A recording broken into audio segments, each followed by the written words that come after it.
End of the road. Part 7 of the run. This is the finale, guys. Everything went black. When Dennis's eyes reopened, Mac was gripping the wheel and yelling his name. Like a grotesque puppet master, Anna's leg wriggled into the cab, pulling the rest of her along with it.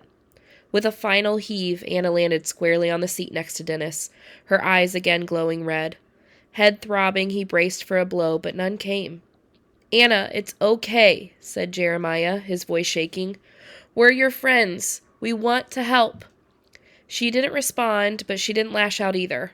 They sat in tense stillness while the bluegrass played insistently on, a reminder of the radio station they were headed to and the station DJ they hoped was somehow still alive and safe.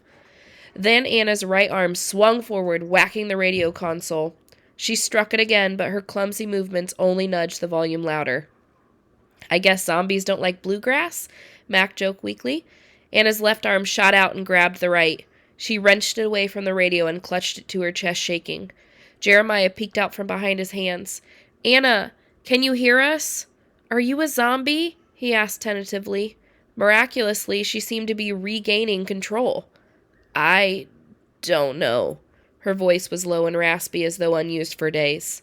Mac reached to turn off the radio so they could hear her better, but she protested. "Leave it, please. Somehow the music helps." "You're still Anna," said Jeremiah decisively. "I can tell. Keep the music on. She likes it," he told Mac firmly. Mac wasn't sure, but he thought the red in her eyes was clearing. Before they could ask any questions, Dennis yelped, "We're here!"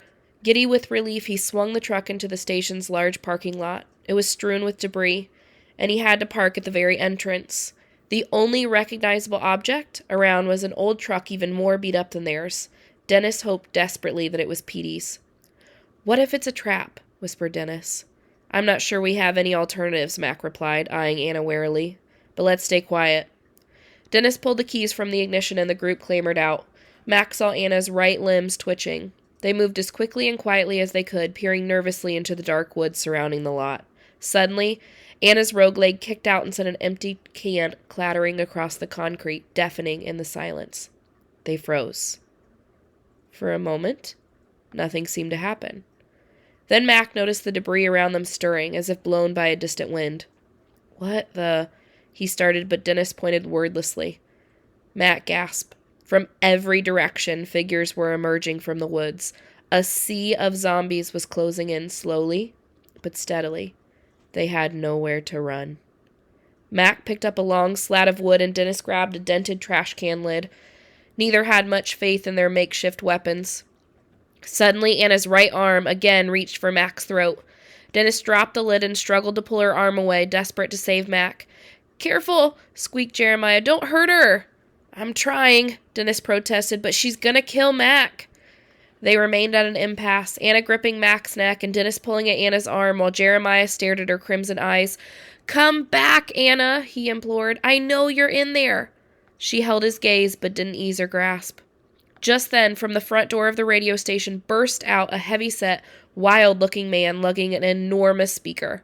The speaker blared rip-roaring bluegrass so loud that Dennis could feel his teeth vibrating. Jeremiah kept his focus, though, still speaking to Anna. The crowd of zombies had come to a standstill, almost as though they were observing the standoff. Anna's arm didn't budge. Mac's eyes bulged, and the wood slat clattered to the ground. Twangy guitar and thumping drums rang out. Dennis's head spun with panic. "Anna, come back!" cried Jeremiah. Despite the music, the air felt frozen. "Come back to us!" He threw his arms around her waist, half restraint and half embrace. Finally, just as Mac's knees started to give out, an especially loud twang rang from the speaker. Anna dropped her arm with a loud gasp. Mac stumbled backwards. As quickly as it had gathered, the zombie horde began to disperse, loping back into the woods. Two zombie figures lingered, looking confused. "I guess they really don't like bluegrass," Mac commented weakly, rubbing his neck. "Depends on which they you mean," the man chuckled, lowering the volume slightly. "The zombies hated it, but the people inside love it. You okay?" Mac nodded, and the man continued. "Yep, they're still human at the core. Looks like your friend might be someplace in between right now." Jeremiah put a protective hand on Anna's back. "Petey Coltrane, by the way," the man said. The group made its introductions and watched in amazement as Petey clapped a hand on the shoulder of the two lingering zombies, spoke briefly, and ushered them inside the station. "How are you still alive?" blurted Mac. "I mean, with all those zombies around." "Pure dumb luck and stubbornness," Petey said proudly. "At first I tried to stay quiet and hide like everybody else, but that didn't work for most folks," he grimaced. "Decided if I was going to go, it'd be playing bluegrass. Turns out, that's the secret weapon." "Bluegrass?" Dennis said incredulously. "Well, music. I've tried classical, country, rap. It all works, but I'm partial to bluegrass. It confuses them and eventually breaks through the infection. But it's not enough just to blare music at them. You need to engage, talk to them. The more you can make them realize you're a person, the better they'll remember they are too." "That's exactly what you did, Jeremiah." Dennis again felt a flash of pride at the boy's brave compassion. "That's right. Well done, fella." Petey gave Jeremiah a firm handshake. "Your help will be most welcome if you're willing to stay and give it." "I am," Jeremiah glowed, then his face fell. "So, things will never be like they were before?" he asked sadly. "Afraid not," replied Petey, "but hopefully we'll all understand the world and one another a little better from now on. The zombies are here, and we can't change that. And there's no going back to how life was before the plague hit, but it's literally going to be the end of the world if we don't work through it now." Anna was looking abashed. "Can you ever forgive me?" she asked Mac, unable to meet his eyes. "There's no shame," Petey declared, and Mac nodded vigorously. "You fought it, and you're still here.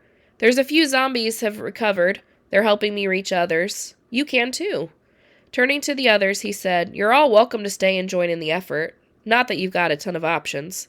They laughed wryly, remembering the horde outside.